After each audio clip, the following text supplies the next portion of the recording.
welcome to another episode of Nightmare Stories from the Other Side. Tonight we are here with Alisha from Which Way to the Paranormal. Can you go ahead and tell us a little bit about yourself and your background? Of course. Um, What? Her audio went Your out? audio went can out. you hear me? Yep, Yeah, now we now can we hear can. you. Okay, my AirPod didn't want to connect. Sorry. Okay. Um, my name's Alicia. I founded Which Way to the Paranormal. I'm kind of a one-man band. I'm a practicing witch. Been practicing witchcraft since I was about 12 years old. I got into the paranormal when I was about 9, and I actually started legitimately doing investigations for about 5 years now. I started off just being a teenager, I was breaking into places and like trying to investigate what's going on, but run-ins with the law, you don't want to do that. So Right. I was doing it legitimate now for like 5 years. Like I said, I don't have a team. I do this all on my own. Just because I'm kind of like a hermit. I don't like people that much, and I like to do things my way. It's my way or it's the highway. So um, I um I started off at this place called the Oliver House, the Oliver Estate here in Middleborough, Massachusetts, and it kind of peaked a little more into getting involved with actual like known places. So I've been to the Myrtles Plantation, I've been to Penhurst, Easton State Penitentiary. Obviously, a bunch of places in Massachusetts, like the Lizzie Borden House, SKPS Mansion, the Murdoch Whitney, and I've been to the Conjuring House about 3 times. So I feel like the paranormal is like my safe goat, my safety blanket. It's something I live for. It's something I absolutely love, and I love teaching people about the paranormal, even if they're skeptical. I'm like, listen, there's always something out there. You just don't know what it is. Exactly. So you said you've been doing this since you were, or you got into it probably around when you're 9 years old. What was your first experience and how did that play out? My first experience was at my great aunt's funeral.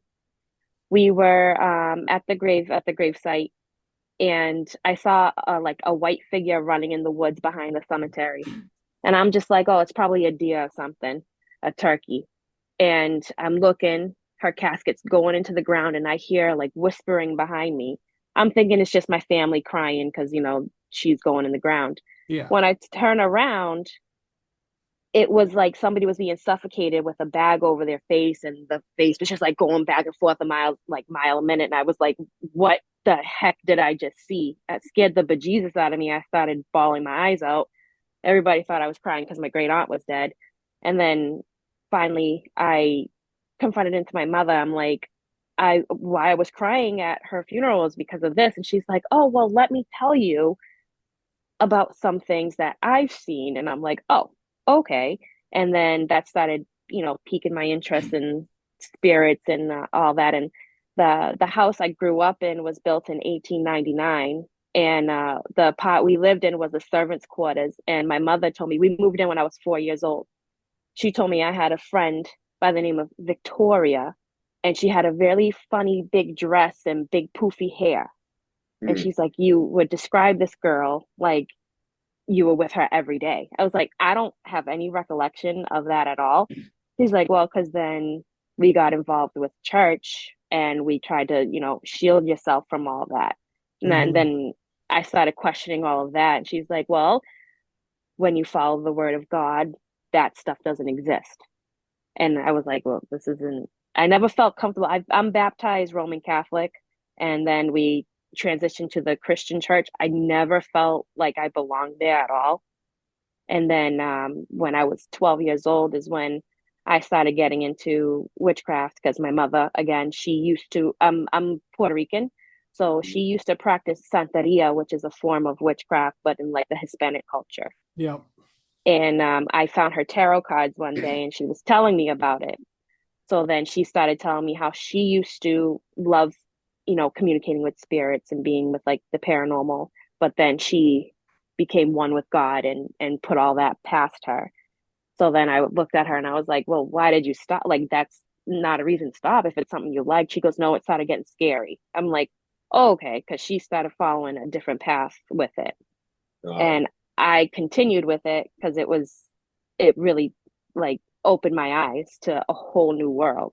And I've never stopped since. And I did hide it for a while because out of respect for my family who was big in church and stuff, I didn't want to disrespect them in any way.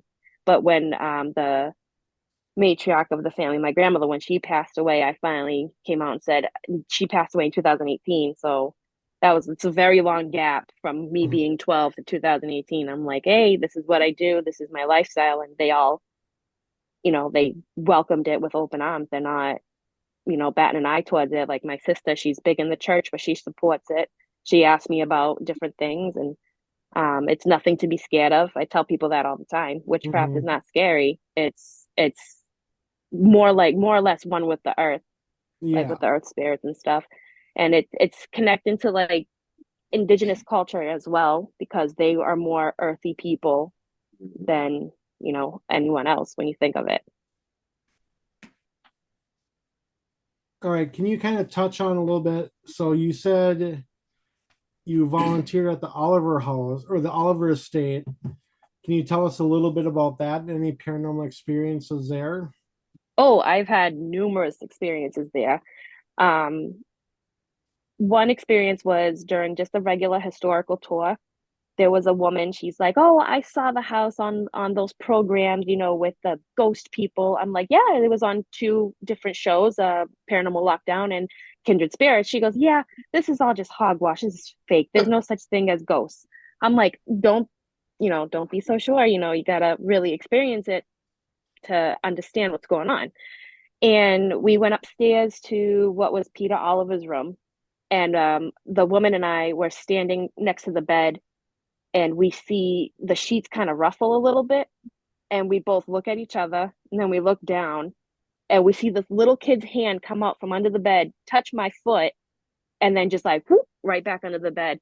I look at this woman, and I had the biggest smile on my face, and she was pale. She was white as a ghost, no pun intended. uh, She was like, what did I just see? I'm like, that was James. And she was like, I, and she just didn't talk the rest of the tour. And she said bye. And then she actually came back for a ghost hunt one night. uh, She's like, I want to see what this is all about. I'm like, yeah. I'm like, you're going to figure out what this is all about. Um, and she did. We did Estes, we did the SLS camera, and we had an Ovilus. And the Ovilus, it was saying things that was related to her, and she was freaking the hell out. And she's like, I can't do this. I have to go. And she left early. I'm like, you uh, paid the money to do a ghost hunt, but you're going to cut it short. Why? She's like, this is too much. I'm like, okay. And I've never seen the woman ever since. I did give her, I'm like, hey, here's my Facebook. Here's my name. If you have any questions, come back to the Oliver House or message Christy, and, we'll school you on this. We'll give you information on the paranormal. yeah. Um, One of the best experiences I had, I have to say, was with my children. I have three kids, and at the time I had two. My daughter she had just turned 3, and my son was turning 1, and he was learning how to walk and stuff. And it was after Christmas, so I was helping the woman who ran the house. I was helping her take down all the decorations, and we were just sitting in what we called the old kitchen. And my daughter comes running in. She's like, ha ha ha ha, I find you. I'm like, oh, you were right here the whole time. She goes, no, no, no, Fred, come play. And I'm like, and she runs off. My son is like wobbling behind her. And then all of a sudden we felt a big gust of wind go whoosh. And I looked at Christy, and she's like, yep. In the 1800s, there was a family that lived in the house. They had a total of 6 children, but only 3 of them made it to be adults. Uh, Who we think the kids communicated with was Abigail Sprout. She was 2.5 years old as well. And she actually got scolded 75% of her body, and she did die 3 days after she was scolded. uh, Um, and she's mostly like her presence is mostly in the kitchen because that's where it happened. And my daughter used to tell me all the time she has her little friend. She's like, my friend, my friend, my friend. I'm like, we will go see your friend again, don't you worry. And then a few weeks after that, we went back because there was a display case with artifacts that was found around the property. And my husband was there helping too. And Christy gave my daughter some blocks to play with in the front room, the men's parlor. And I hear her arguing and bickering, and I'm just like, great, the kids are fighting. And I'm like, oh, I have my son. I'm like, I have Timmy right here. What the heck? So then we go talk to my daughter, and we're like, who are you talking to? She goes, that boy, he's not funny. He's mean. That's my toy. And we're like, okay, that's probably James Sprout. He died at the age of 6 of pneumonia. So it's like, I feel like when kids come around places that are usually haunted, that usually opens it up a little more because they're so innocent, so young. Mhm. And it was amazing just experiencing that. Like my husband was like, this isn't right, because my husband's a skeptic as well. And he's like, no. He's like, nope, it's her imagination. She's a baby. She doesn't know what she's talking about. I'm like, no, it's this house. You really need to sit and investigate this house with me one night. He never did, but um that house, it was never a dull moment in that house. It's no longer available to do investigations. The town is leasing it out to a private owner. So we had to, after 8 years of doing investigations there, I was only doing investigations there for like the last 4.5, almost 5 years. But the town is not interested in anything with like the paranormal. They fought tooth and nail to stop it any way they can, and they did. So they're leasing the house out to someone else. But it was an amazing house, and like I said, there was never a dull moment there. I used to open the house up by myself, and you can hear walking, you can hear people talking, and then it's like, hello. There was really no electricity in the house either, just like on the first floor, nothing Mhm. up on the top floor, and it was always dark. We had those little battery operated candles, but it's an amazing house. It was an amazing house. It's still there, obviously, but it was. I actually have a few pictures too of there's one that I took in the women's chambers of a woman holding a baby, and you can see the baby's little poofy cheek like turned, Mm. like looking over its shoulder, looking out the window. And Huh. the original owner, Sally Hutchison Oliver, her and her husband Peter, they had a baby. Her name was Margaret, and she died at 5 months old. And looking at this picture, you can kind of see that looks like maybe a 5 month old, like, or like a Interesting. baby no over a year old. But back to the Sprouts from the 1800s, like I said, they had 6 kids, but only 3 of them made it to adults. The wife, Bethania, was pregnant. She was 8 months pregnant when that whole ordeal happened with Abby, and she fell off the 5th step and unfortunately lost the baby she was carrying. And they never named the baby. The grave site says baby girl, and we got an EVP where it says he pushed me. So it's like Mm. Earl pushed her. Earl was not a nice man. There's documentation where he was a horrendous man. And there was a confession letter found in one of the many fireplaces in the house from Bethania stating how horrible that Earl was. He didn't like the way one of his um I don't like this word, one of his slaves was, he didn't like the way he was performing his duties, and he had him hung in the carriage house. Jeez. And Crazy. one day there was a guy that was drunk and stumbled into his carriage, and he told his the guy who like rides the carriage or whatever, says, if you beat him half to death, I'll give you a nickel or I'll give you $1. And the guy almost beat the guy to death. And Earl was like, okay, it's all done. Like he was, there's many records showing he was not a nice man. And I actually was poking the bear, and I learned not to do that. You don't do that in the paranormal world. You don't piss them off. Yeah.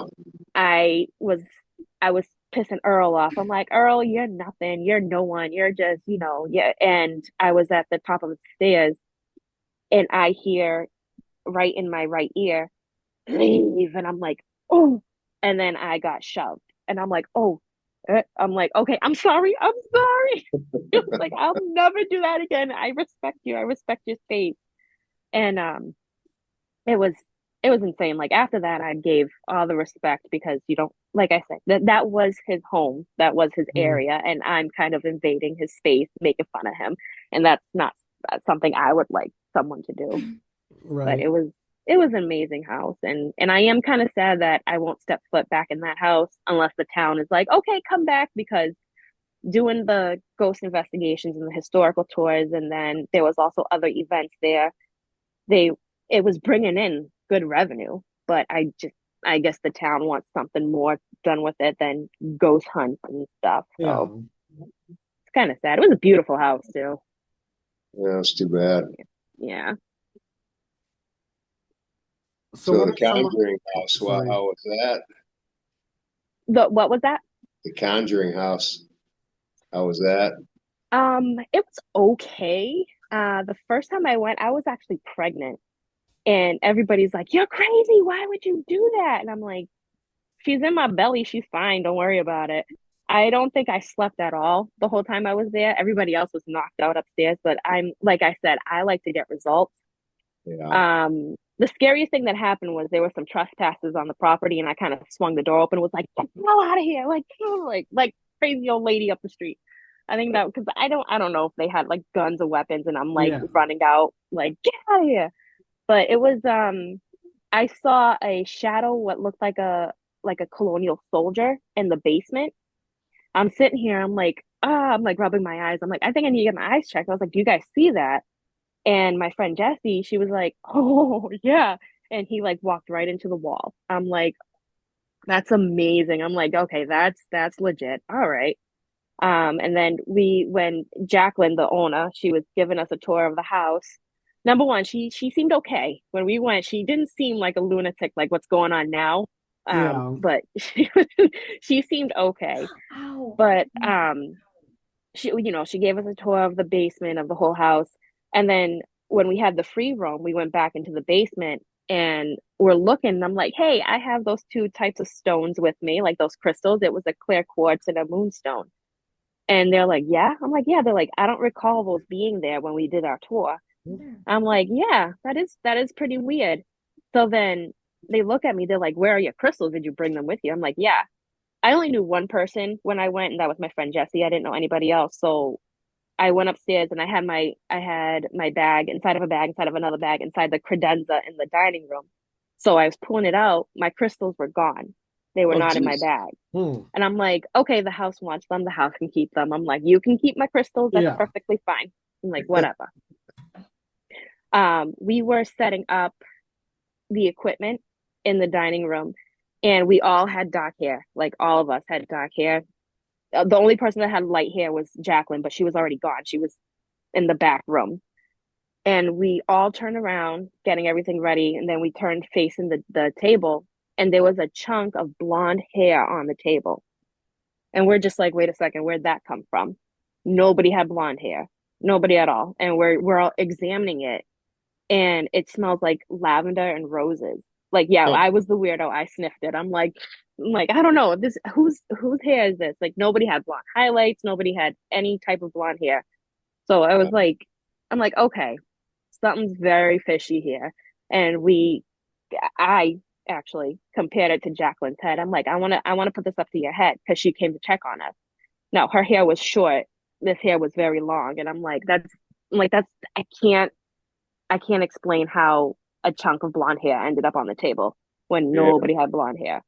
And it's like, that's crazy. That's like those were like the only funky things that really happened. But other than that, it was a quiet night. Uh, It was quiet. I just chilled downstairs while everybody was upstairs sleeping, and I made sure everybody was good. My motherly instinct kicked in, so I'm like, I like looking over people. I also did the camping at the Conjuring House, and we got lost in the woods for 3 hours. We Oh, ended up in geez. Massachusetts from Rhode Island. We oh, took our geez. GPS out, yeah, and it was like we were right on the border of Rhode Island and Massachusetts. We were on the Massachusetts end, and I'm like, well, that's funny. And there was a group of girls from I think Michigan or Minnesota. They were like, "Can we join you? We just saw that they do this, and you have equipment and you look like you know what you're doing." They're like, "Yeah, join us. That's fine." And they started freaking out. They're like, "We're lost. We're never gonna get found." We're looking at them. We're like, "Relax. You're good." We ended up at this weird clearing in the woods, and I have a ghost box And on the ghost box, like as soon as we got up there, it was a weird vibe. It was like, get out. And we were like, okay. We're like, okay, all right. We're getting out. But we got lost. It was just like in a big circle. We kept going to the same clearing.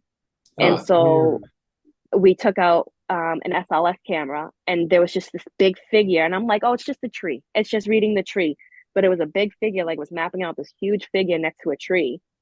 And one of the girls from the other state, she took a picture and she showed us the next morning. You can see like a dark hooded figure next to the tree. And I'm like, oh, I was like, I don't Whoa. know, you threw a hole in the wall. I was like, I would love for you to send me that picture. She never did. So I'm like, okay, well, Oh, I guess only we know that we legitimately saw it. Because if Yeah. you don't have evidence, nobody's gonna really, right. believe you. But it was really weird. Like we just kept hearing men talking in the woods, and then at one point we heard Native American drumming, and it was all females. Like even in the other tents that were like close to the house, and then the workers, they were all females. There was no males there. So I'm like, either one, there's maybe guys walking in the woods. I was like, or two, these are spirits that are, they're observing and they're seeing who's on their property or whatever it is. Yeah. And it was amazing. Like I like I said, it sucks that that house now is closed and nobody can experience if they haven't, because Yeah, that was an experience I think somebody should definitely check once in a while, like for once sure. once in their lifetime, because it Yeah. was Yeah. it was pretty cool. And then just to say, hey, I've been to the Conjuring house, it's like, Mhm. like Yeah. I'm sure it'll open up at some point again. oh yeah, I hope so. Hopefully a new owner. Yeah. Yeah. Yeah, I know that comedian Matt Rife was looking to buy it. I know that. Uh, I know who should buy it. And who's that? Jason Hawes.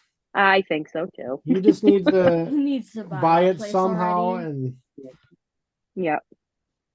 He actually filmed a show at the Oliver House too back in November. He was there. I've met Satori a handful of times. She's the sweetest, his daughter. mhm. She's sweet. But yeah, I think him and his daughter and her fiance, I think they would be able to run that Conjuring house Oh, like for the way sure. it's supposed to. Yeah. Yeah.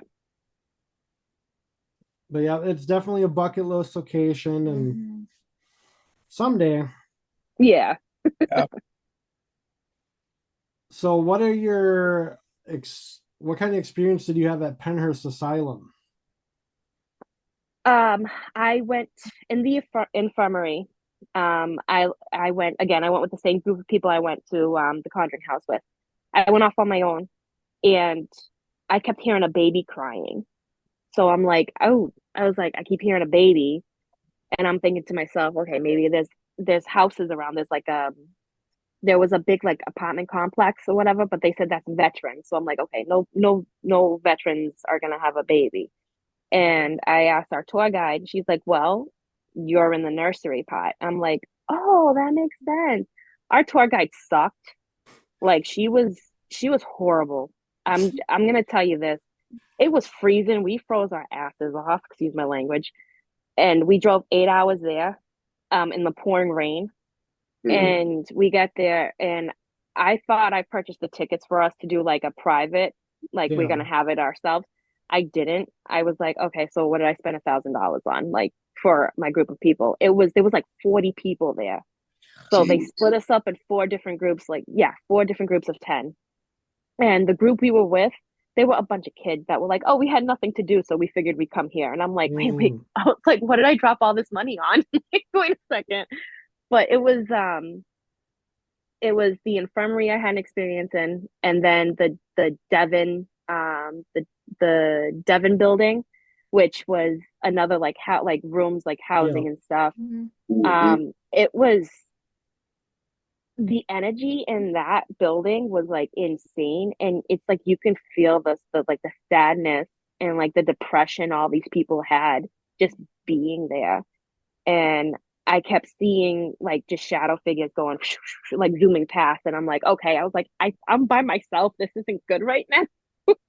But like I said, I want to do it this on my own. I want to be alone when I do stuff because anybody can contaminate your evidence. You Oh, have yeah. you want to try to do an EVP session. you have somebody coughing or farting or, sneezing or whatever it is. And I'm like, great, now I got to figure this out. Was this you shuffling your feet? Was this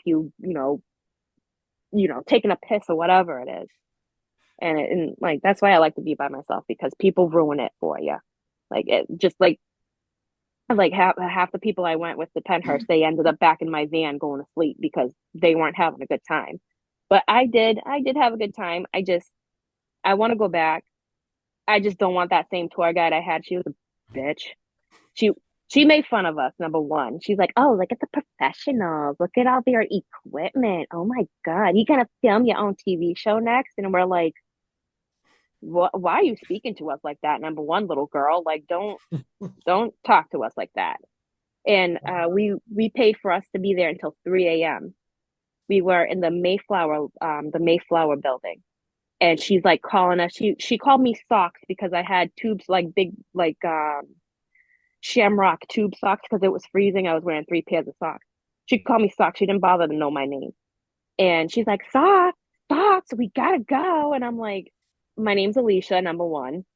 And then she's like, okay, do you guys know where you're going next? And my friend Jessie is like, to our vehicle. She goes, yeah, bye-bye. And I'm like, Jeez. it's 1 o'clock in the morning. She's like, and I'm like, we did the 3 o'clock one. She's like, well, it's 1 o'clock, so you can go. And we were like, what the fuck? Oh, Like, if we didn't have her, I feel like we would have had a better experience. But yeah. we went to experience the paranormal, and we did.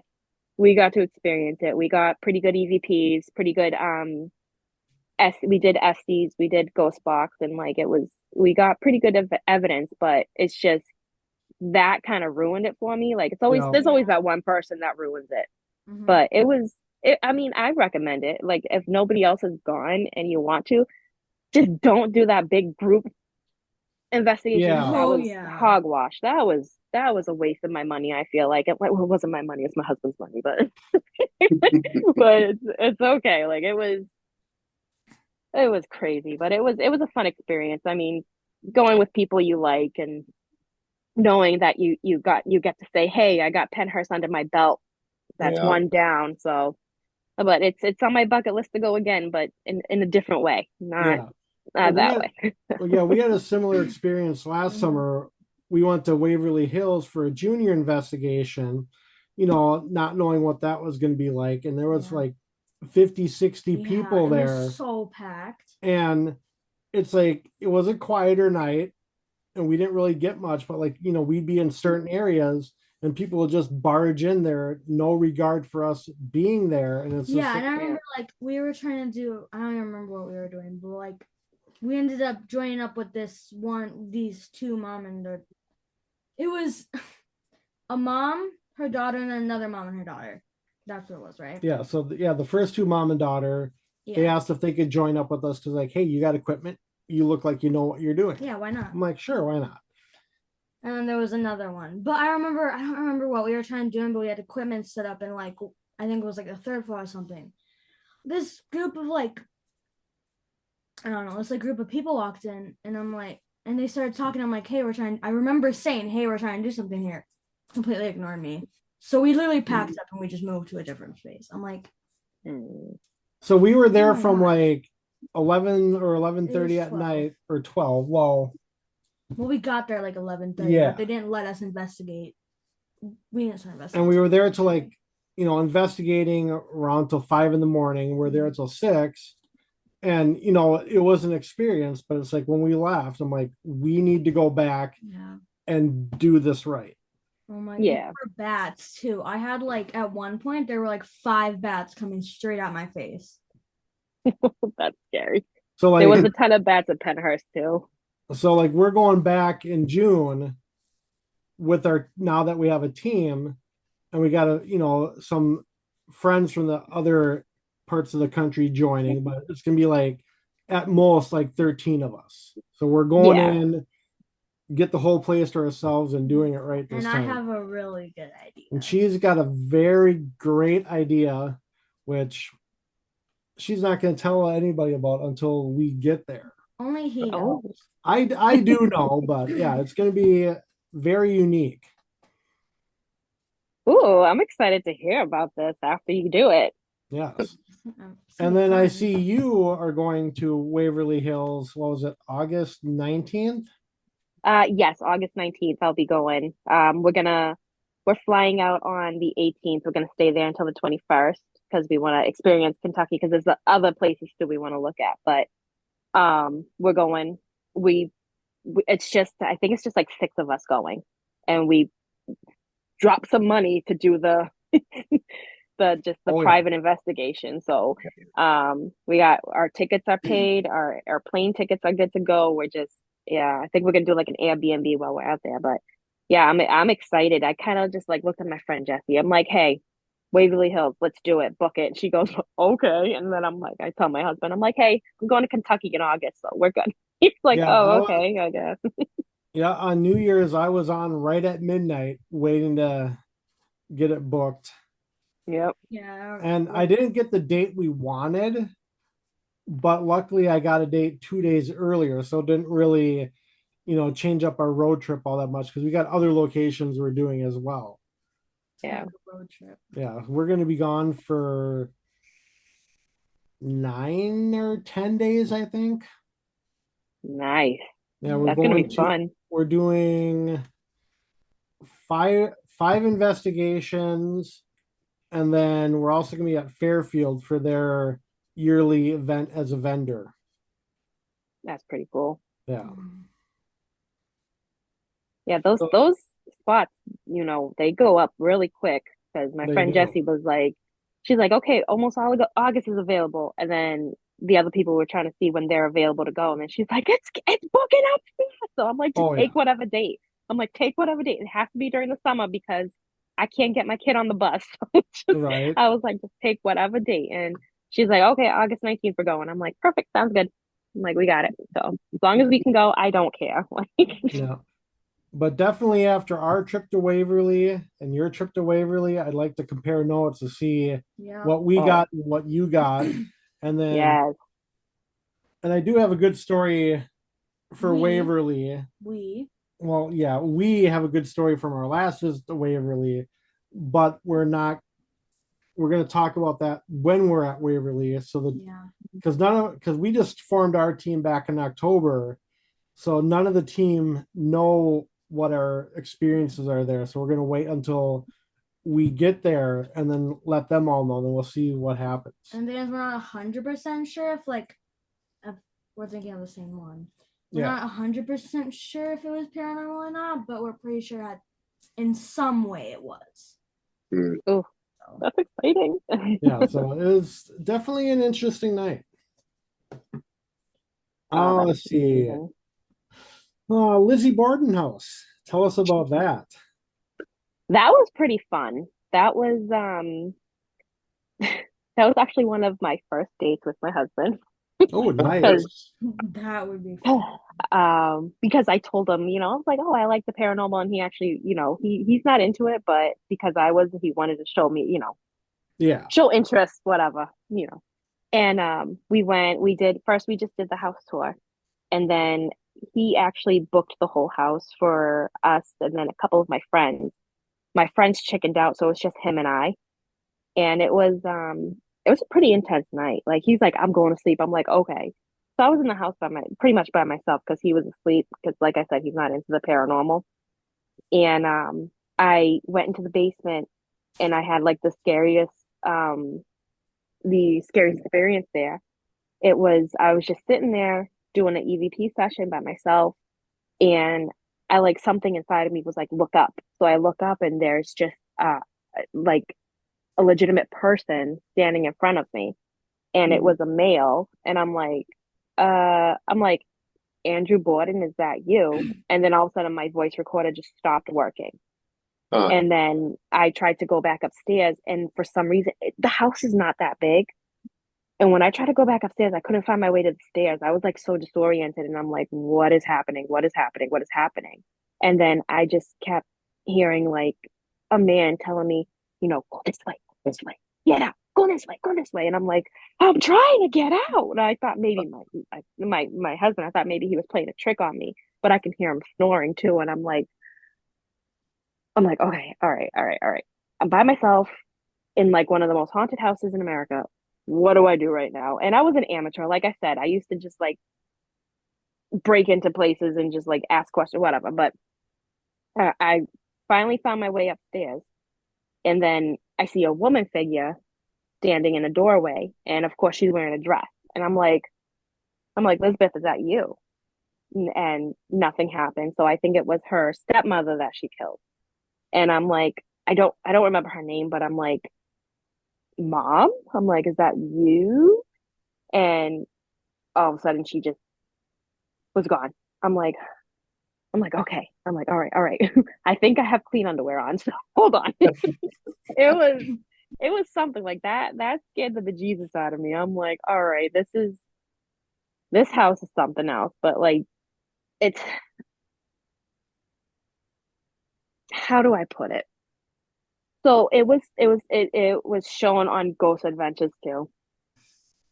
They just they overplay it. I feel like everybody overplays all of the like evidence, like experiences they have. They hear bump, they're like, "Ah." Right. Yeah, Mhm. It's yeah. like no. I mean, it was after what happened to me in the basement when I finally went upstairs. It was fine. It was cool. Everything felt like it was at peace for the moment. I didn't get much sleep that night either, so I was kind of like passed out in the car on the ride home. And I just I was like, oh, I'm like, okay, Lizzie Borden, that's one down. How many more to go? But then I after the whole thing with Lizzie Borden at her house, she sold the house and her sister moved into a place called Maplecroft, which is not far from that house. And I knew the caretakers for Maplecroft, and they said that they've had some experiences in the house with Lizzie because that's where she unfortunately passed away at her old age. Yeah. And there are private owners for Maplecroft now, and nobody's allowed to go into it. Like that's what I'm finding a lot more now is like either pieces of shits are buying these houses or people are buying it and making private now. So like nobody can really experience any paranormal activity anywhere. Mhm. Yeah. Pretty soon I think that's what's going to happen with like a majority of the house, like just like houses that are like popular and with hauntings. Mhm. And because the guy who owns the Lizzie Borden house now, he's a piece of crap. He's trying to take over something. I think the Velisca Axe murder house. I Uh-uh. think he's No, I no, think take he's that away trying from me. I think he's trying to get that. He's money hungry. That's the thing. Because when I used to go to Lizzie Borden house, the tickets were cheap. They were very, very cheap. Now they're like, it's like, wait a second, just regular tours were like I think $20. Now he's like asking for money just for you to step foot in the house. And they used to offer breakfast with the overnight. He doesn't offer that anymore. He will offer it for an extra amount of money. And it's like, wait a second, he cut off access to the basement, and I think he cut off Oh, access to the attic. So he's like, I keep hearing horror stories. People are like the caretakers who are taking care of Maplecroft. They used to work at Lizzie Borden house, and they quit because of him. Hmm. They were like, he cut our pay, he cut our hours. They're like, he's just money hungry, and he's just gimme, gimme, gimme, gimme, gimme. And next door to the Lizzie Borden house, they have Miss Lizzie's Coffee House, which if you guys never heard of it, Lizzie Borden's aunt actually drowned her two children in a well right on that property. Hmm. So What? Interesting. there's been a lot of tragedy in the Borden family. I yeah. guess she like Really? snapped or something. She snapped and drowned her two children, and that property where she drowned the children is Miss Lizzie's Drowning. coffee shop. And the Hmm. guy who owns Fascinating. Lizzie Borden's What? house wants to take over. Well, he sued the lady who opened Miss Lizzie's coffee shop because it's he thinks that he owns the Lizzie Borden name, but he doesn't. He only owns her house. Yeah. So it's kind of sad to see like a lot of places in the paranormal are Mhm. like they're they're kind of going away, and it's sad. Yeah, I don't it like. is. It's not going to be the end of an era because people are going to keep coming back for paranormal investigations because it's big. It's popular. Like if Yeah. Hmm. you really open your eyes, you'll see everybody's like, "Oh, I'm part of a team here. I'm part of a team there. I like ghost hunting." It's like, yeah, I love it's ghosts. fun. It's a good hobby. It's a good It is. activity to do. I Yeah. love it. I want my kids to join me with it one day if they want to. I'm not going to force them. So Right. yeah. Oh, she loves doing it, but my 9-year old, she says she wants to go. I'm like, you wouldn't last more than 5 minutes. She would not. She'd be like, I want to go home. I'm like, we're like 12 hours from home. That's not going to happen. I So, love ghost hunting. Yeah. You got to make sure you get the hot for it. oh, yeah. She does. As we said, she's the brains behind everything. Good. She came up with the team name. She does all the research and That's awesome. Good ideas. Unlike that one. got great ideas. Sometimes. Most of the And time. yours are any better. They are. No, they're not. Okay. Let's see. What else? Eastern State Penitentiary. You've been there as well, I see. Yes, that was so I had to go see Al Capone's cell, which was really, really cool. Is that in Pennsylvania? Yes. Okay. Yep. That was really cool seeing his cell. They always tell you it's big in like the witch community, I'm gonna say. I'm pretty sure you've heard of it too. You never put two mirrors across from each other because that can always open up a portal. Yes. They have two huge mirrors in the almost in the center of Eastern State Penitentiary, right across from each other. I'm like, wait a second. I'm like, are you guys trying to open the portal to hell? Like, what are you doing? I'll tell you, the hairs stand up on the back of my neck. It was insane. One fun fact I found out is that there was a dog incarcerated there. Dog? A dog, because they thought he killed the governor's cat. What? Oh, God. Yep. Yep. His name was Pip, I think it was Pip the dog. And he was a black Labrador, and he was incarcerated there because they believe he killed the governor's cat. But then he was pardoned and or acquitted from all charges. He had numbers and everything. I was like, why? Oh, jeez. Like this world. We're incarcerating dogs now. Yep. Definitely. They were definitely bored. There's one room that has a bunch of like the inmates information, like what they did, how long they were incarcerated for, if they were, executed. And I'm sitting here, I'm like, look at you, daddy. Look at you. I would have said something to you back in the day. And then all of a sudden I was like pushed up against the wall. Like I had a scrape on my chin because I was pushed up against the wall really hard. And I'm like, you did it again, Alisha. You're disrespecting people. You need to stop. And I was like, okay, all right, we're not going to do that. And then I was standing like directly in the middle. So like in the middle, and then it's got like different ways, like different wings and stuff to go, different cell blocks, I guess you want to say. And obviously there's like not good insulation there. You can just feel all of the wind, all the energy. So it's like when you're trying to do something, you're not going to get anything good because it's going to be, you can hear the smallest creak and stuff. But like the cells, obviously you can go in some of the cells. It was so like claustrophobic. I'm not claustrophobic, but like going into them, I'm like, okay, all right. I'm freaking the hell out. I'm going to go mental if I stay in one of these cells. And they give you the information on all like the people that were in the cells, and I think the youngest person there was 9 or 10 years old. I forgot what he did, but I think he like looked at a woman wrong or something, and he was a boy of color, so he was incarcerated there. And they had a woman's wing, and they had a lot of young women in there too. Half of them were young mothers mothers out of wedlock and stuff. They weren't married. They were women of the night, as they put it. I'm like, that's so old school. Mm-hmm. It was pretty cool. They don't offer investigations anymore. They just do their tours. Like you can do a private tour for a certain amount of money, but they don't offer investigations anymore, which is kind of a bummer. Yeah. And it's like now that like I'm actually getting out there and stuff, all this stuff is not even available. Like, but what am I going to do? Just go to cemeteries from now on? Like, this is hogwash. This is bananas. Well, it's kind of the same back here. Like in the Chicago area, we're in Minnesota, but in Chicago, you got old Joliet prison, again, there it's like they don't allow private overnights because the owners want nothing to do with the paranormal. But you can still do a private overnight, but the price is like outrageous. Wait, what is it?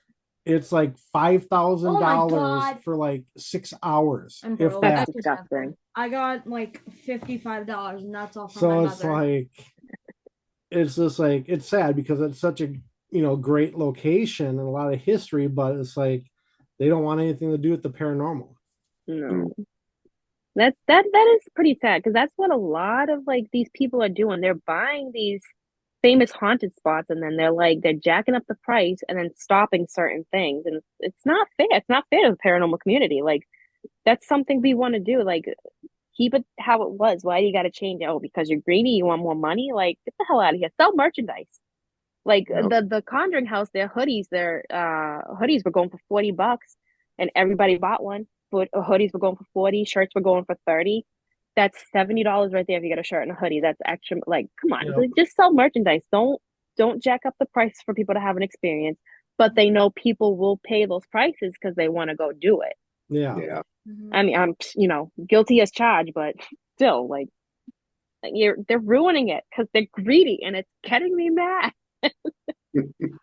But at least like right now, it's like I only know like a handful of places that don't allow it anymore, whether it be like, change of ownership or owners passing away. Yeah.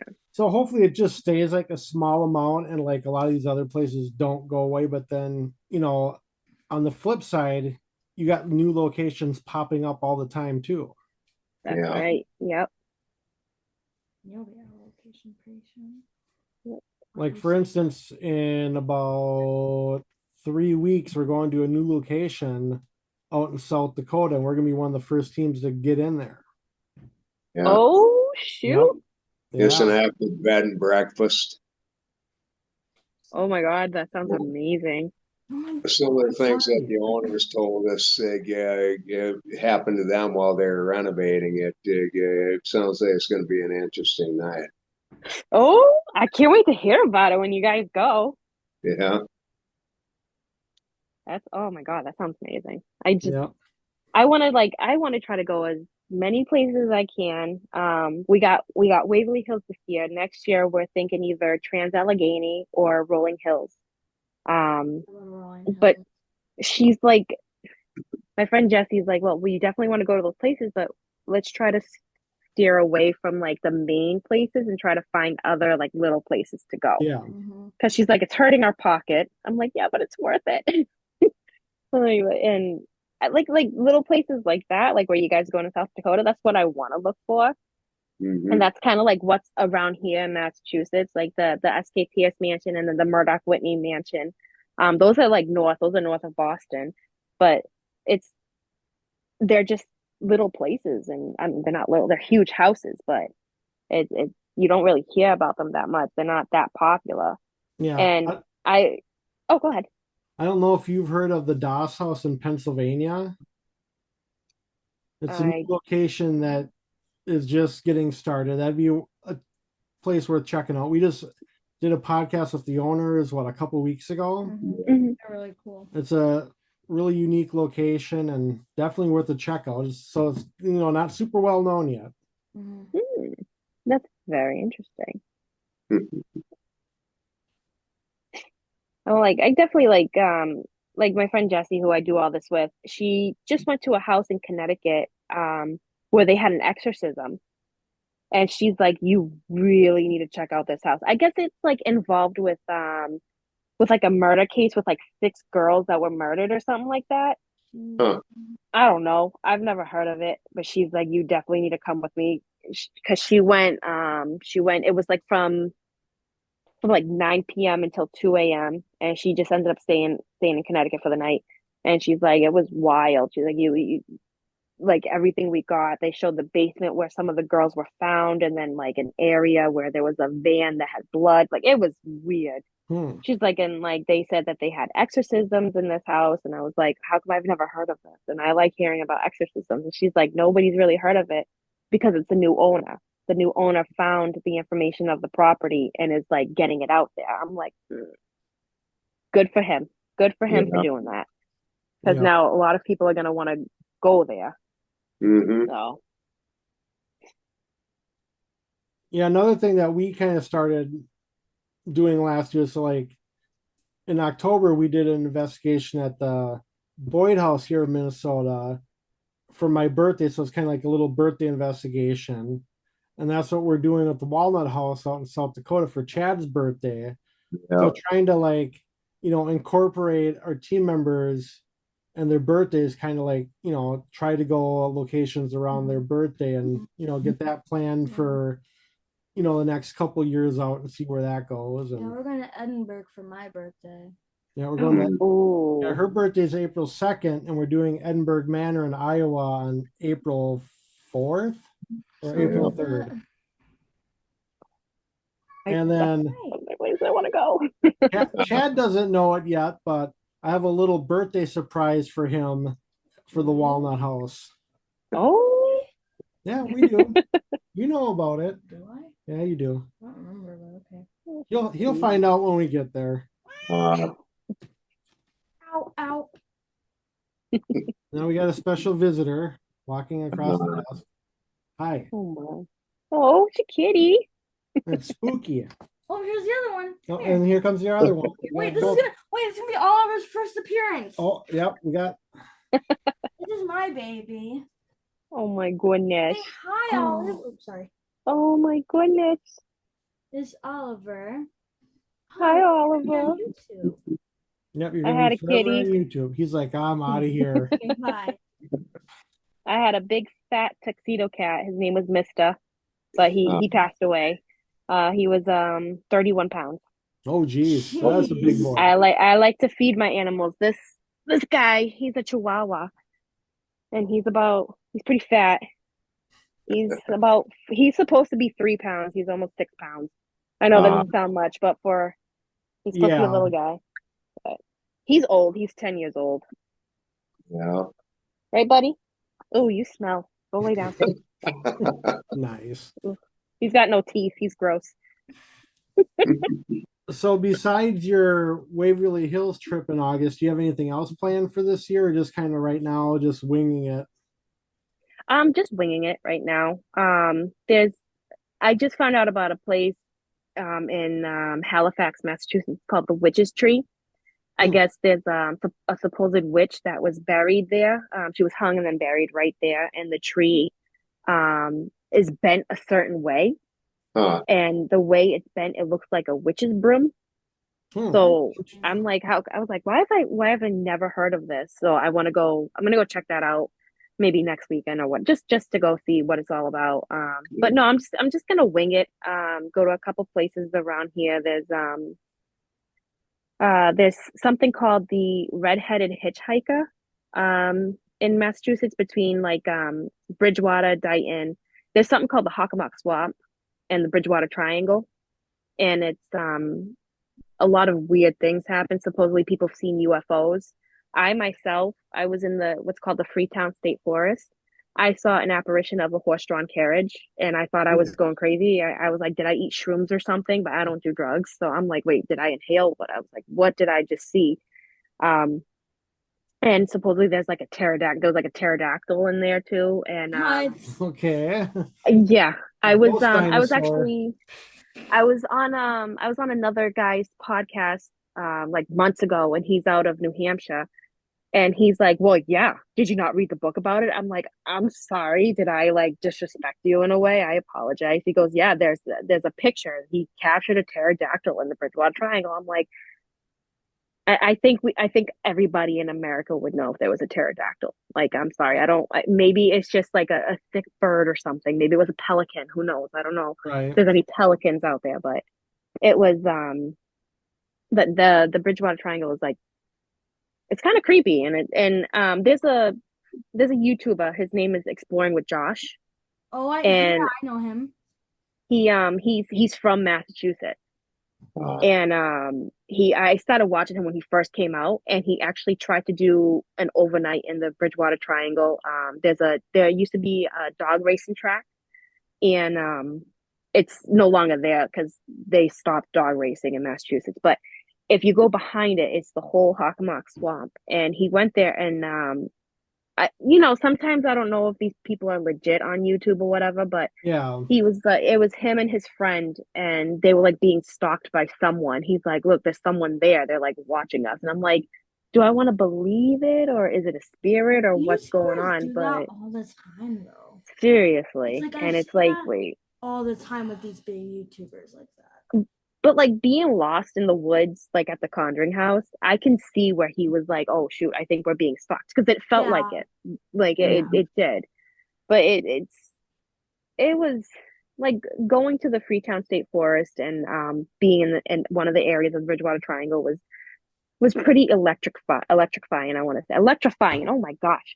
And then the Oliver House actually is at the very tip of the Bridgewater Triangle. So they like to say like a lot of activity that happens at the house is because of the Bridgewater Triangle. But the house was built on a Native American burial ground.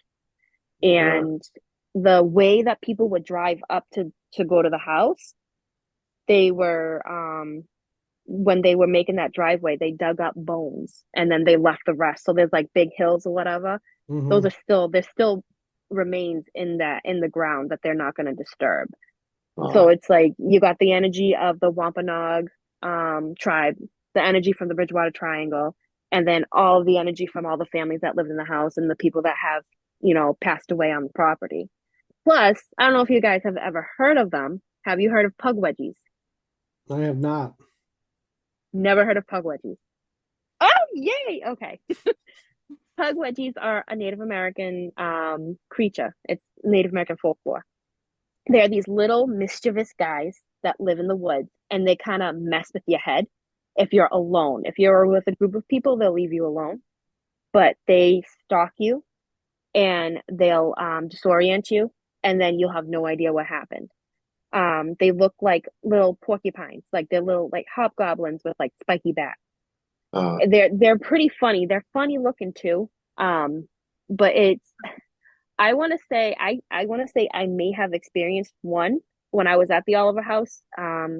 It was a private group that went, and I was showing them the property. It was during the summer, so it was really hot. And I told them, I said, be careful when you go outside. There's a 300-year-old tree out back. I showed them the tree. I was like, there's ticks, there's coyotes, there's turkeys. I was like, there's pug wedgies. And they kind of laughed at me. They're like, we don't believe in that. I'm like, never say never. And I went off on my own again, like I usually do. And I don't know what happened, but I ended up at the edge of the property over by the Nemasket River, which is like at the edge of the property. And I was ankle deep in mud. And I looked at my legs. It was like my knees were covered in mud. And I'm like, I don't ever get in here. And then all of a sudden I can hear them yelling my name. And I'm like, they sound very far. And like I said, the house is sitting on 55 acres of land, but then there's an additional 200 acres behind it. And I was like all the way out there. I have no idea what happened. I can't recall anything that happened. And before all that, I was outside and I kept hearing like little like noises, but I thought it was just like animal, like whatever, like a turkey or maybe a coyote. Yeah. And I'm just like, oh, okay, maybe I need to be careful. And then after saying I need to be careful, is when I kind of like snapped out of it, and I was at the edge near the Nemasket River with my, ankle deep in mud. And I'm like, holy crap, how did I get here? So then I found my way back to some of the other volunteers, and they were like, you were gone for like an hour. I'm like, what do you mean? They're like, you were gone. We were looking for you. Like, we almost called the cops because we don't know where you were. I was like, oh, I was like, I'm sorry. And Christy was like, you might have experienced a puck wedgie. I'm like, nah, no. But then I'm sitting here and I'm like, maybe I did. I was like, maybe I did. I was like, because there's no other, like I said, I'm not a drinker. I'm not a smoker. I don't do any drugs or anything like that. And I'm just like, how did I lose that much time after being like alone in the woods that's part of the Bridgewater Triangle with the puck wedgies? Yeah. And it's like, wait a second. Like I said, a lot of people, it's hard for people to believe certain things like that. But I'm probably going to get a lot of hate for this. I don't believe in aliens. I don't believe in UFOs at all.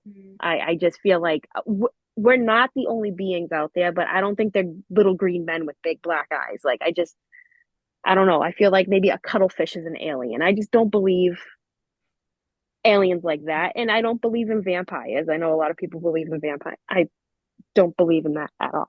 Even though I went to New Orleans and saw a bunch of vampire stuff, but I don't believe believe in that. And it's I mean, if you guys have the time, I say definitely look into pugwedgies and like do your research on them because they're pretty cute. I think they're cute, but they're pretty funny too with what they're supposed to do to people if you're alone. Uh, well, it sounds kind of like the same theory as like a mermaid, a siren. They get to lure you away. Oh, yeah. Oh, you're right. Oh my gosh, mind blown.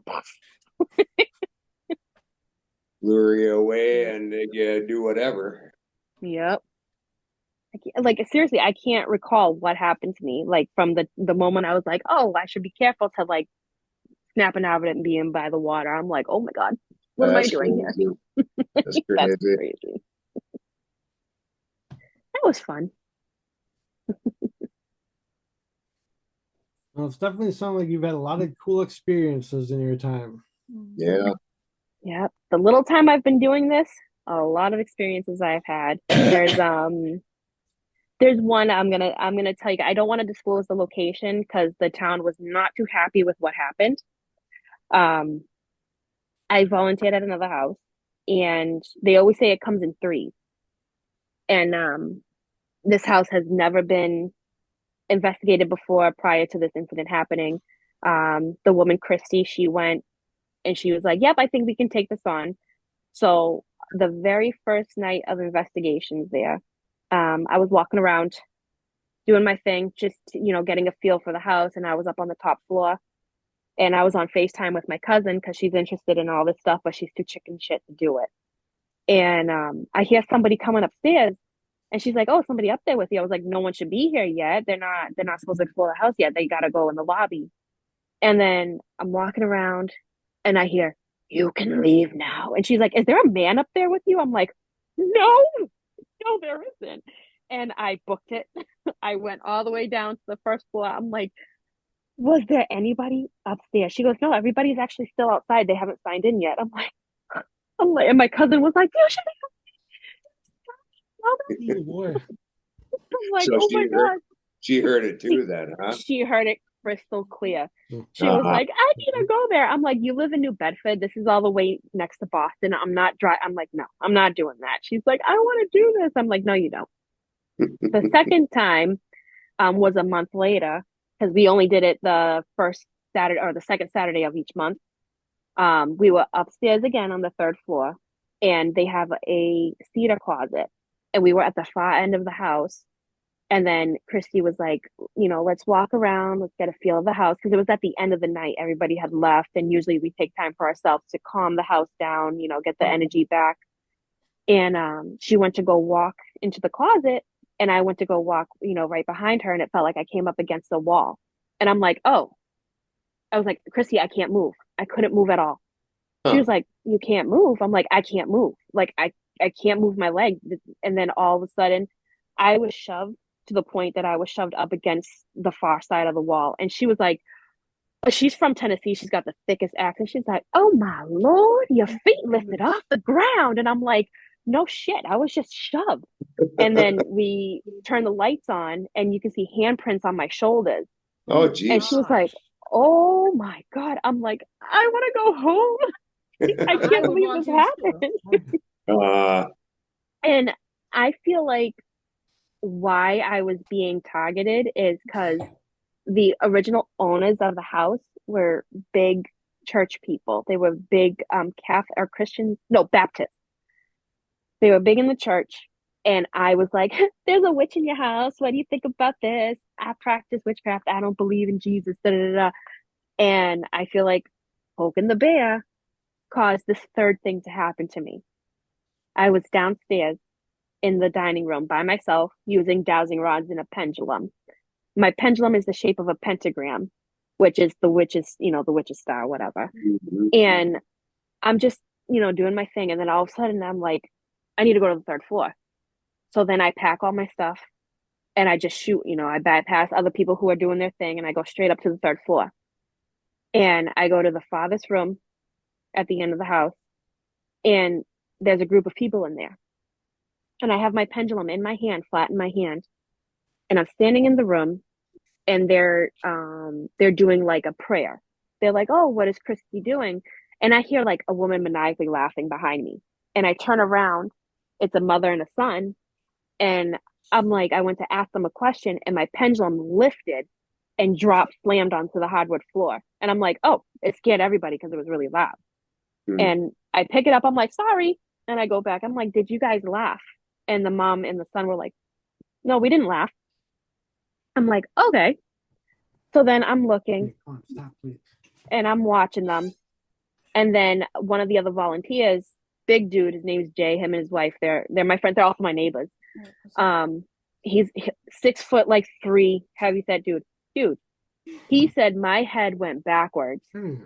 And I just started cussing everybody out, started bad mouthing like myself, calling myself a heathen, the devil's mistress, and why there's a lock on the outside of the door to keep whatever in the room. Like they were like, you were not yourself. And another volunteer, Rick, he was going around filming, just filming, and he heard the commotion and he turned his camera around real quick and he caught it. Jay was holding me back, and he said I have the strength of 5 men. I'm 5'2". Okay, this dude is 6'3", huge dude. He's like, I couldn't hold you down. And they came running up, dousing me in holy water, and saying the Our Father, and like trying to clear me out, whatever. And they had to drag me to the staircase to get me out of the third floor and put me in front of a mirror, because supposedly if you stand in front of a mirror and you don't see your face, you're still overtaken by a spirit. But if you see your face, you're fine. The last thing I remember was seeing Christy on the floor praying, and then I'm standing in front of the bathroom mirror looking at a blank face. I'm like, what's going on? And I was soaking wet with holy water. So they told me, do you see your face? I'm like, yeah, I see my face. I didn't see my face. I just saw black. It was all black. And then they brought me outside and they were like, you need to cool down. I never seen the video, but that other volunteer sent it to my husband and my friend. And my husband asked me to cool it for a little bit because it wasn't me. It wasn't my voice. He said it wasn't my voice. It wasn't my face. That I need to stop doing what I'm doing, and that's antagonizing and poking the bear, pissing these spirits off, because then something like that can attach itself to you, and it's not going to be good in the end result. And then after that happened, I ended up finding out I was pregnant, and my daughter, my baby, looks just like the family that occupied the house. So when she was born, and I sent Christy a picture, she was like, she looks like the family. I'm like, I know. Like, my husband has dark hair, blue eyes. My husband's Irish and French Canadian. I'm Puerto Rican. My daughter came out with blonde hair, green eyes, and the family was very prominent for their green eyes. And I'm like, why does she look like that family? Did they possess me and like impregnate me? Like, what's going on? Like, my baby looks nothing like me at all. Nothing like she kind of looks like my husband, but she looks more like that family. And I feel like I'm like, did I give birth to the omen? Like, Damien, should I have named you Damonia? Like, interesting. It's very interesting. It was just weird how all that happened, and then I ended up pregnant with her, and she comes out looking like that family. I'm like, maybe it's just coincidence. I don't know. Yeah. But they say brown eyes are a dominant gene, and my first daughter has brown eyes, and my son has brown eyes. Why is it that my baby has green eyes? Like, what? It's very weird. And she was a happy accident, I guess you say. We were content with 2, but she's a special baby. And after she was born, I brought her to the Oliver house. She was about 4 months old.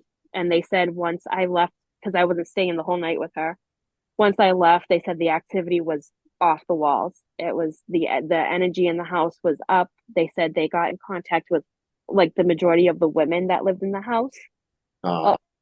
my AirPod died. My bad. You're good.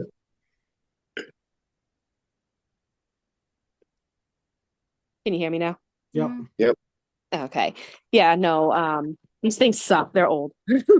But yeah, they said the energy was amazing and they got in contact with a lot of women. Like I said, I want my children to be involved in the paranormal world only if they want to.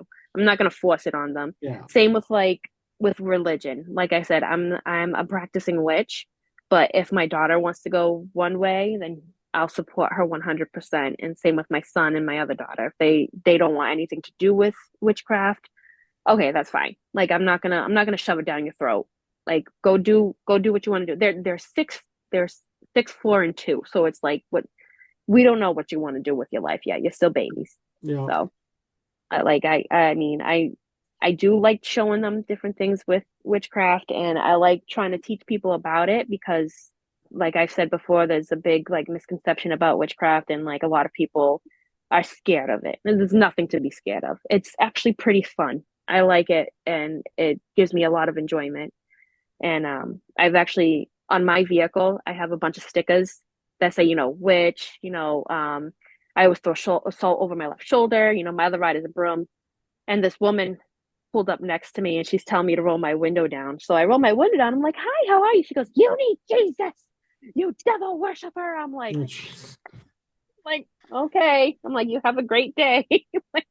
And my parents tell me, I have a target on my back for having stickers all over my car that I drive every day. I'm like, but you know what? It's just like if somebody has like a Biden Harris bumper sticker or a Trump Vance bumper sticker. Like, Yeah.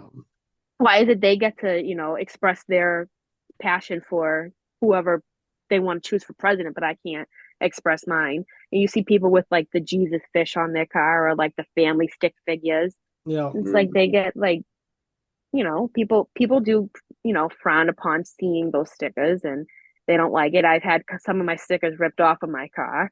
And it's like, well, they're 25-cent stickers I get on Amazon or like $1 sticker. You're going to rip it off. I'm going to replace it. Like, it's not that big of a deal. Yeah. I'm not going to cry and be a Karen about it. I'll just replace it. You don't like it? Tough shit. It's my life. I'm not bothering you, am I? So. And it's like I like to, like I said, I like to teach people about it and tell them, different things. And it's nothing like you see in the like Sabrina and the Teenage Witch. I don't zap my finger and like Salem cat turns into a man. It's not like the movie The Craft where they're floating in the air and whatever. I mean, if you've tried light as a feather, stiff as a board, it doesn't work. It's not going to work. What does work is Ouija boards, and I do like using them. A lot of people don't like using them, but I absolutely love Ouija boards, and I will always have one with me and always use one.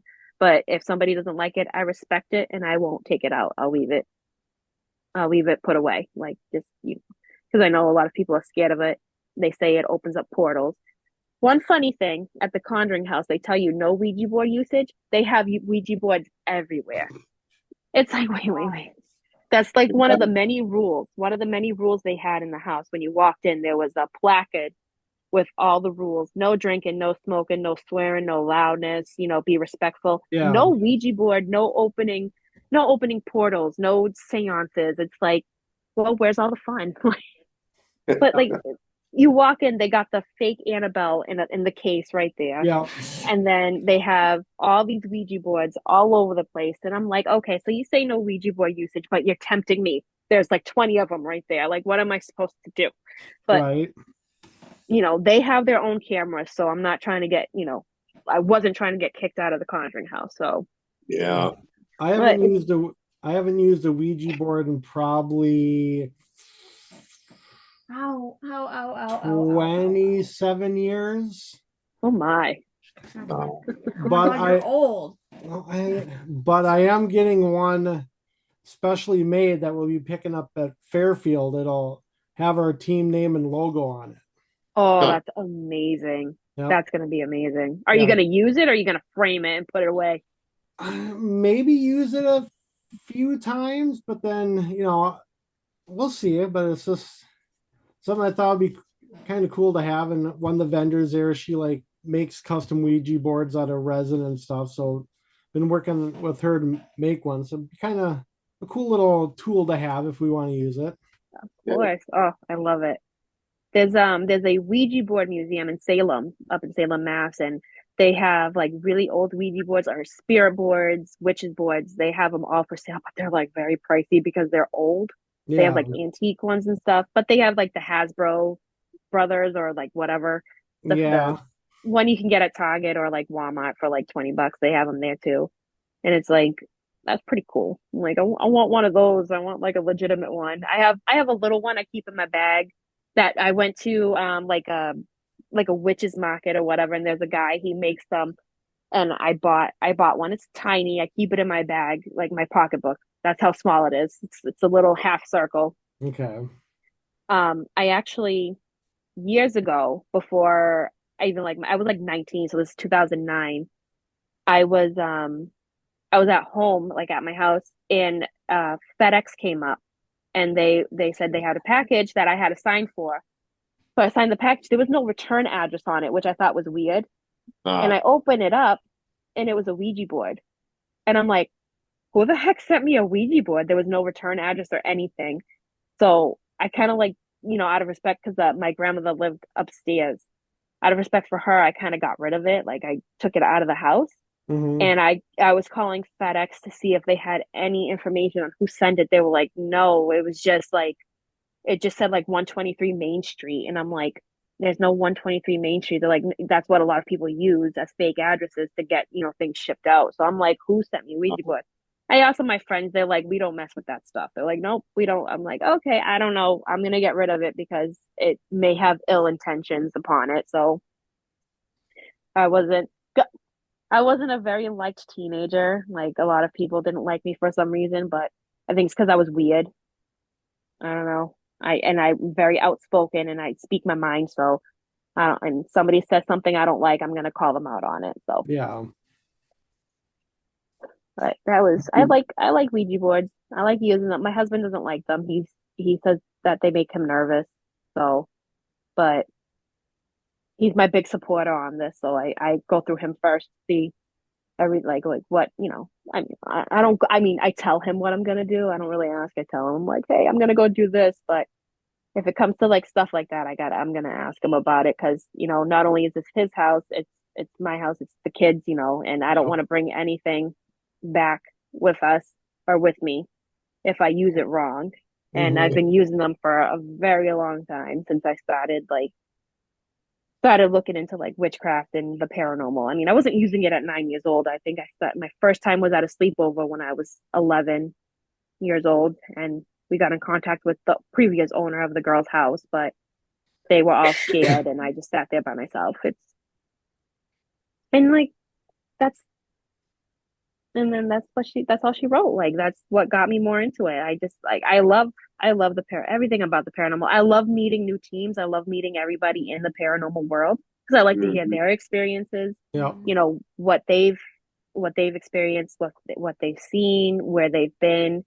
And I've met people from all over. Actually, some guy, one of the last investigations at the Oliver House, him and his daughter were from, I think, North Dakota, and he said that they were actually on their way to go see the Conjuring house, and I'm like, you can't. I'm like, it's closed down. They're like, what do you mean? And I explained to them that the owner went ape shit crazy and it's closed right now. But he's like, oh, we live in a farm up in North Dakota, and it's like he's like, we're kind of shielded from we're shielded from everything, but we try to stay up to date on current events. And I'm like, oh, I'm like, well, how'd you hear about this? They're like, well, from ghost hunters. I'm like, oh, okay. And like I said, I've met quite a few people through the Oliver House. And then in the town I live in, Middleborough, the town hall is actually pretty cool too, and we've done events there. There's jail cells in the basement. The gentleman who started building the town hall, he was a Freemason, and he died 3 months into building the property, and then his partner, his name was Horatio Barrows. He was also a Freemason, but he was like the head honcho of the Freemasons, whatever that is, the big wig. He took all credit for that whole building. He took all credit for the whole building, and We believe that the original owner, like the original builder, Solomon Eaton, is not happy about it. Yeah. But it was a town, it's town hall now. It was a police station.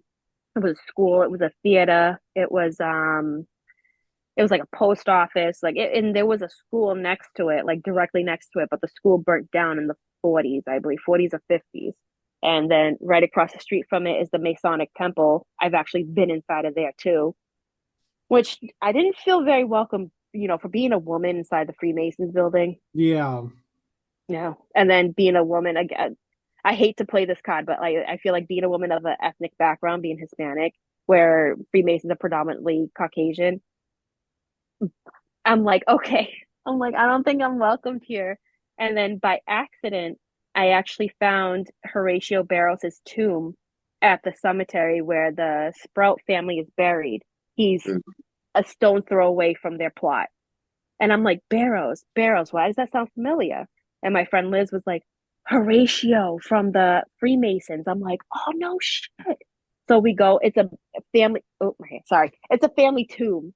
And I guess the story behind it is after he passed away, he didn't want anybody to have a key to the tomb, to the mausoleum. So after the last family member that passed away, he said he wanted the key to be hidden so nobody can have access to the tomb. Hmm. And we were looking in there because it has like little windows. And I'm like, oh my God, I want to look in there so bad. And I opened there's a little door that goes over the keyhole. So then I pushed it over. It looks like the key was broken off inside of the keyhole, which is really freaking cool because it's like, wait a second, there's the key. Nobody can find the key. The key's broken off into the freaking door of the mausoleum. And my friend Liz looks, she goes, oh, it does look like it's broken off in there. I'm like, well, that's one way of keeping people out. They can't access the Right. keyhole. It was pretty cool. I mean, it's a beautiful mausoleum and like, but I guess I don't really know much about this Horatio Barrows guy, just that he was like the bigwig for the Freemason, and he took full credit for building the town hall. And we actually had an event in October with Steve Gonzalez and Brian Cano from Ghost Hunters, and it was a packed house. I can tell you that. There, Brian Cano was really nice. Steve Gonzalez just kind of looked at me, was like, "Hi, hi, how are you?" Like, whatever. I mean, let them do their thing. They're celebrities. So let them do their thing, leave them Yeah. alone. Let them do, whatever. Because these people, I don't know if you guys have heard of the Eloise Asylum. Yep. Mhm. Yeah.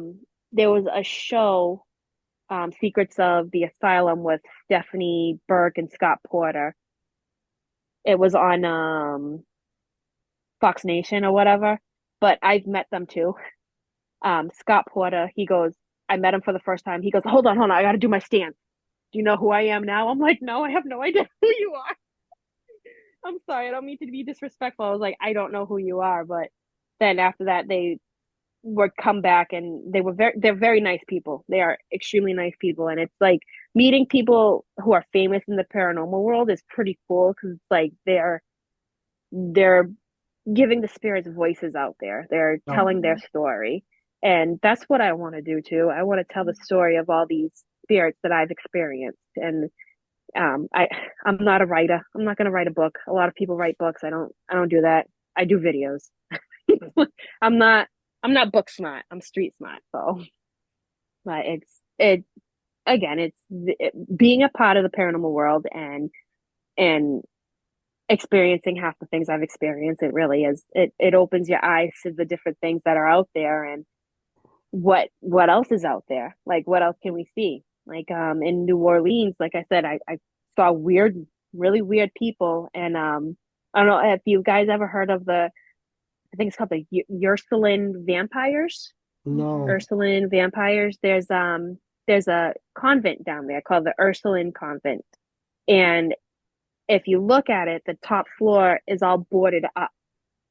I guess in the 1700s, there was a ship that went to New Orleans from France, and there were, I think it was like 3 or 4 girls that were there. They only came with just really big trunks, Yeah. and they were never seen during the day. They were only seen during the night. And when they would go up to the attic, the trunks would be closed and the girls would be gone during the day.